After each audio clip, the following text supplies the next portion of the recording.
I believe you come to faith and you have a ticket. It's the Willy Wonka deal. Oh, I've got the golden ticket. I'm going to heaven. So we use the idea of going to a Super Bowl game. I got one. Like, no, literally, this is like a $6,000 ticket. In our case, it's priceless. So there's going to be some that are just happy to go to the tailgate party. I'm exposed to the culture. I'm at church. I'm not engaged. I'm here, though. I'm in. I look like one of them. Right. Then I'm in the stadium. Now I'm sitting in the stands.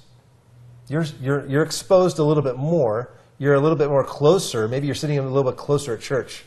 Maybe you're serving a little bit. But then it gets to the point where you're down on the field and you're actually putting on a uniform. But you're still not in the game. Not only do we need to be in the game and being active, producing, but one of my favorite ones I want you to unpack is, I know I'm on the right team, but am I in the right position?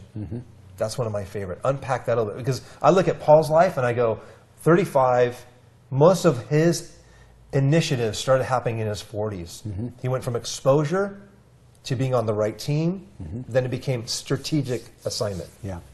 And no, I would argue, as you've heard me over the years say, that beginning point is like being scholarshiped into a great school and being a freshman redshirt and saying, boy, I'm here.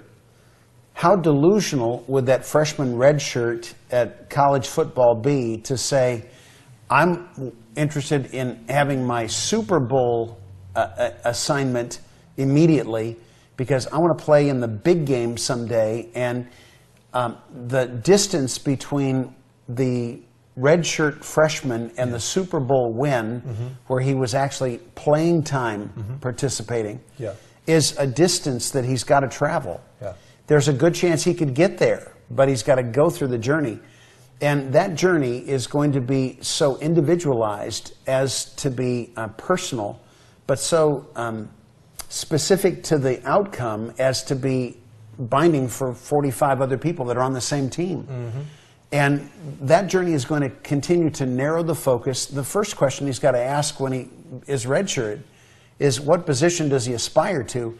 I would argue that we've seen a lot of people playing in a championship final game who are not in the same position that they played when they were redshirt freshmen in college. That maturity brings you to a discovery of how your best contribution will occur. And though he knew everything he could know as a freshman, that the learnings that go from there to the Super Bowl are extraordinary. And so one of the things that we're going to be unpacking through the Masters Online experience is to go from that early stage, I'm here, I'm available, I think I'm destined for the Super Bowl. That's great. We believe that too. But let's find out, offense or defense, line or backfield. Are you more likely the guy who's going to play in the early quarters or the latter quarters? Where is it that you're going to make your most impressive contribution, that player of the game could be possible when you finish your performance? Anything short of that is less than you should be aspiring to, because the God of heaven made you for a specific contribution that is going to be uniquely yours. But what's true of every single player there? They had to have a fitness level that qualified them to play all 4 quarters. And this 4-month experience that we're finishing up this month has been about addressing the question, what physical condition must I have to make it all the way to Super Bowl? What intellectual condition do I need to foster to make sure that the wisdom that goes with my knowledge is what I need to have? Because it's not just, you can learn a lot of football on a whiteboard and from watching films, but you got to learn the wisdom that says, I've stepped up to the line and I've assessed the whole field, and intuitively I now know where I'm heading with a split-second accuracy. The relational piece that says, I'm playing on a team and I've got to have the comradeship of everybody in that huddle to say that at a soul level, it's all for one and one for all.